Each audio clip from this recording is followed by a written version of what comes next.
All right, peace, peace. You already know where you at and who you rocking with, right? Right. So let's get to that then. Yo, I swear the internet is a crazy place, man. You feel me? A lot of these individuals are not authentic. They are not who they claim to be. As my community tab says right now. You feel me? These niggas are not who they say they are. They get on these websites, these applications, and they perpetrate a fraud. They step into a role of someone else. You dig what I'm talking about? And I don't like that. So when I see it, it's my job to call that out. You know what I mean? I gotta call that out, dog. Or else people gonna be running around here thinking it is what it ain't. You see what I'm saying? And even though I don't speak, I don't comment, I might not even be subscribed to a couple places, but I see everything that go on. Shout out to the DC Blacks is what the unique nigga from Harlem be saying. You feel me? Shout out to the DC Blacks. Shout out to the DC Blacks. Yeah, I heard that. When you pick a side, you gotta stay on it. But he been on the other side. He been on the other side. You dig what I'm talking about? For a self-proclaimed stand-up dude, a solid individual. Talking about he don't deal with informants. He don't deal with rats. And then he does an interview with Alpo. Somebody make that make sense. Pulled his car over in traffic because he saw Post stop and kicking it in the crowd and jumped out. Him and Miss T. Come on, this a dude you don't mess with? This a dude you front like you hate. You hate his kind.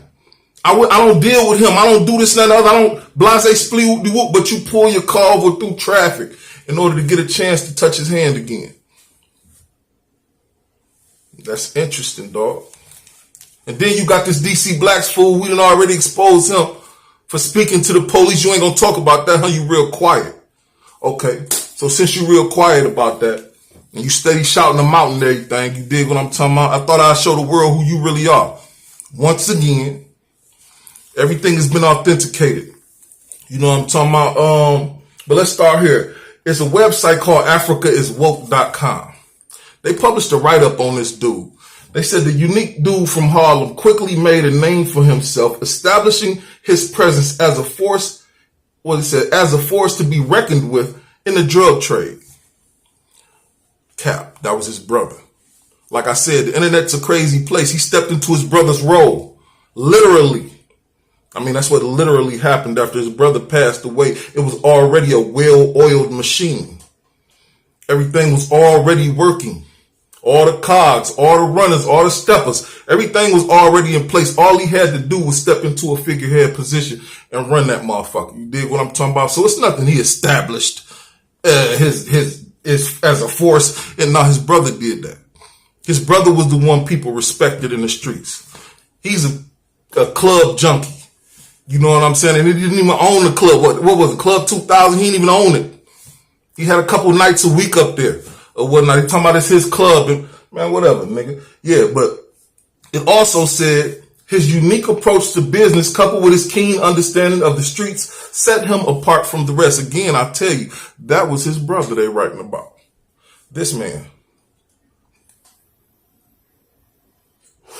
Yeah, they wanted him so, the marshals wanted him so bad, I heard that they just went ahead and did him. He had shot a couple of them. He had got away from them a few times. He was making them look very bad publicly and in the precincts, wherever they was coming from. So I heard they just got him out the way. You know what I'm saying? Later on down the line. Go ask him to verify that for you. But while you doing that, ask him if he out here perpetrating a fraud under the guise of his brother's lifestyle. You feel me? Yeah, of course you so, but you're not a kingpin. Come on, man. They using that word very loosely. Kingpin? He's a kingpin, is he? Come on, man. Come on, man. I know the woman that wrote your book. She penned it for you while you was in the penitentiary. You know what I'm saying? Here's proof that she was who she says she is. Bang. Boop. You see that? Uh-oh. Uh-oh. You know what's coming next, right? The correspondence between the two of you guys. Where you talk candidly about your rectum. Your rear end. You know what I'm saying? I don't know too many guys like that. You feel me? But I'm going to get to that. I'm going to get to that. You know what I'm saying? Matter of fact, let's get to that on some zip with the drip shit. You dig what I'm talking about? The lady's name is Star McBride. She was sending money, letters. She was penning his book. I've had countless hours of time speaking with her, interviewing her. You know what I'm saying? For that matter. And she's telling me what type of scumbag this guy is. Now, there are others. She's not the only one, but she's the one that I'm going to focus on today. You dig what I'm talking about? Because I just want to see what type of straight men would do this, that have this type of behavior. I mean, a man that's been in jail since 1991 in 2019 writes, I need you to eat me up. I've been having visions of you having me on my back with my legs up. Pause. What? You've been in jail since 91. It's like 2019 at this time. I don't know. You look at whatever date is on there. You feel it's like 2019 or something at this time. He talking about he want her. He been having visions of her having him on his back with his legs up. So he wanted missionary style. That's the only thing I thought of. You wanted mission? Anyway, he said, Johnson swinging on my belly very stiffly as you eat me up. Johnson and rear end, what do you say? Johnson and rear edge in that position. And me on all fours too. Real talk. So this is real talk for him. He wants to be on all fours getting penetrated from the rear. That's what that just said. Don't act like you don't know. You know what I'm saying? Every rectum has cheeks. In order to get to the hole, you got to go between the cheeks. You got to penetrate the cheeks. So he wants his cheeks penetrated. You dig what I'm saying? That's what it says, homeboy. This is what he's writing home to a woman. At that, like you writing this to a woman. Now, first of all, they say the boy was illiterate for most, if not all of his life. He couldn't read nor write. So the fact that he's sitting there pontificating this type of fantasy to another inmate is freaky and nasty altogether. He's telling this dude that this dude is writing it or typing it in the email and blase. That is extravagant right there. But the fact that he said him on all fours too, that just leaves no debate. You know what I'm saying? Like, this has got to be a red flag for women. If you receive these type of letters from individuals who are locked up, do you know what type of behavior they're engaging in behind that wall? Especially one that was doing 20 years or so. Been in there for 20 years or so, writing home about his rectum, not your rectum, but his. He wants you to play with his rearage. You know what I'm saying? What type of nigga is that? This y'all kingpin? This the flyest nigga from Harlem right here? You know what I'm saying? I don't get it, man. You dig? But beyond that, let's go to the second statement that was made, man. In the second statement, he says, you know, daddy likes to see his baby put in work with her toys, my love, with her playthings. Now, I take that to mean toys. Now, when I saw that, after reading what I've read, because I have multiple email correspondence between the two of these individuals where he's writing this type of fornication to her. And it always has something to do with his rectum, never hers. Never hers. Anyway, but so when I read that, it's what does he mean? Does he want her watch her use it on herself, or does he want her to watch her use it on him? Because he did say he just said in the other one he wanted his legs up in the air, and then he said he wanted to be on all four. You know what I'm saying?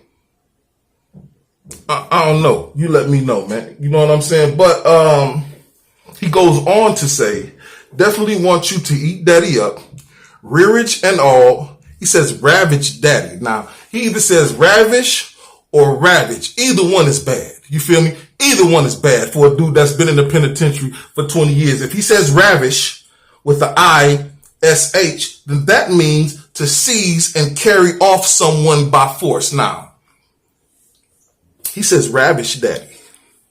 So that means he's been seized and carried off by force in the penitentiary. Do you think? Now, let's just have a Q&A real quick. You feel me? Let's have a quick poll. Pause. Because, you know, but anyway, let's have a quick poll, man. A, put A in the comments if you think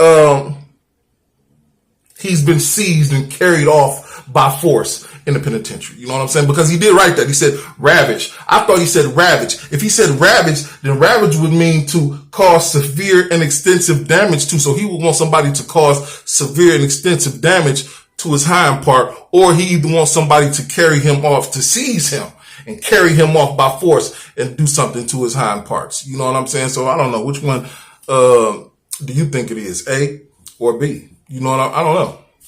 But either way it go, that's a freaky mind. You dig what I'm talking about? His girlfriend, Chichina, I think it is Chichina Smith, about 3 to 4 years ago, wrote a plethora of emails to Up for Debate TV trying to get me to lay off of him. Pause. Leave him alone. I'm not reaching out to you for him. I'm reaching out to you for me. And this, that, and the other blase split. Nah, we ain't playing none of that. Then within the email, she says he likes it rough. He's not a baddie boy so much. It's not so much that he's a baddie boy. So what you mean it's not so much? So that means he probably do like his cheeks penetrated. If she says not so much that he's a baddie boy, but that he's a freak straight up and down, and he likes a little rough play, and she's a dominatrix. So if you've ever seen a female dominatrix playing rough with a dude that likes their taint tickled, then you already know where I'm going with that. You feel me? So I just want you guys to understand and know who you dealing with, who you listening to, and know when you see something that's inauthentic. You feel me? Because a lot of y'all smelling what the Rock cooking over there. Smell like chitlins to me. You feel me? Yeah, chitlins and hair grease. You know what I'm saying? Chitlins and goddamn petroleum jelly. It's what it smells like to me. You know, so get your facts straight next time, man. Stay out the way or I'll be back. You dig? Peace to the 5% nation of gods and earths. Until we meet again. I'll be back.